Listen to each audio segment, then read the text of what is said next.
President Trump again said today the U.S. needs to take control of Greenland for national security reasons. He posted this AI-generated image on social media this morning.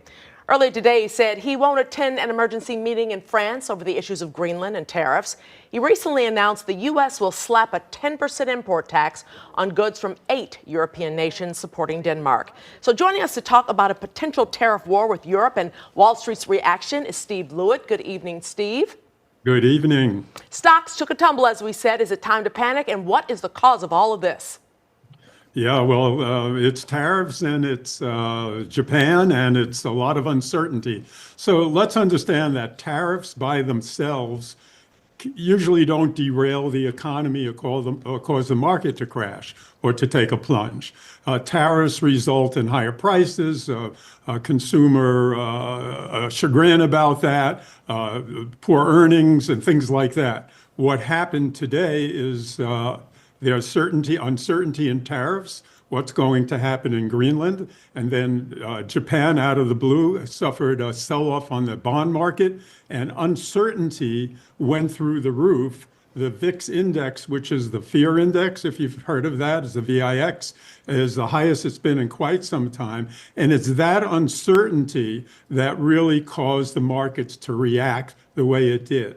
Now, how far? Well, I don't think it's going to go very far because that uncertainty is still, it's apt to change very soon as things have happened in the past. But today it is a remarkable sell-off. Steve, I think you said uncertainty 3 or 4 times there. We know the markets absolutely hate that. Inflation is one thing. What about interest rates? Is that enough? Do you see this as maybe a correction, or is it something shorter term than that?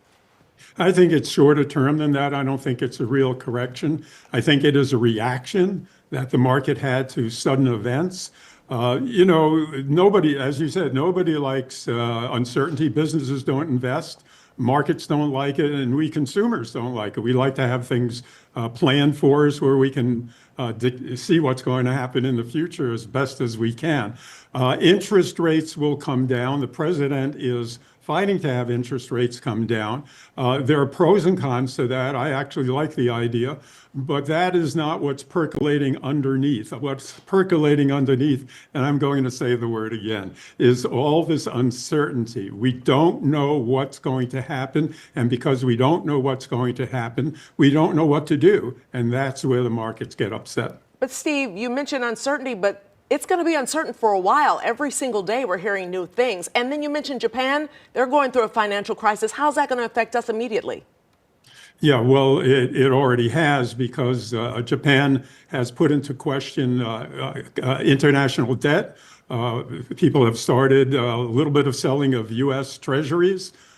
So that could happen. But what we can do, guys, is we don't have to react to that uncertainty. How it affects me and you is how we find places in our lives where we can secure what we are doing financially by building good portfolios, by having a financial plan, by not reacting, by having reserve funds in place, and letting this noise take care of itself, because I believe it will go away sooner than later, and I don't believe this is the beginning of a large correction. Okay, let's hope that remains true. What should people be watching next? And are you going to be monitoring President Trump at the Economic Forum in Davos, Switzerland? Absolutely. What we're looking for is, does this turn into an outright battle between countries?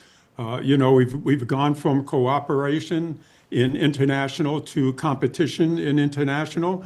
And if that competition deepens, if the president takes a harder line, well, the European Union might take a harder line. We don't know where China comes in on this, but I'm looking to see how deeply steeped, how hard a position he's going to take, because right now he's getting a tremendous amount of kickback on Greenland, and we'll see what that brings out.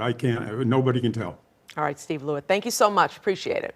My pleasure. Thanks, guys.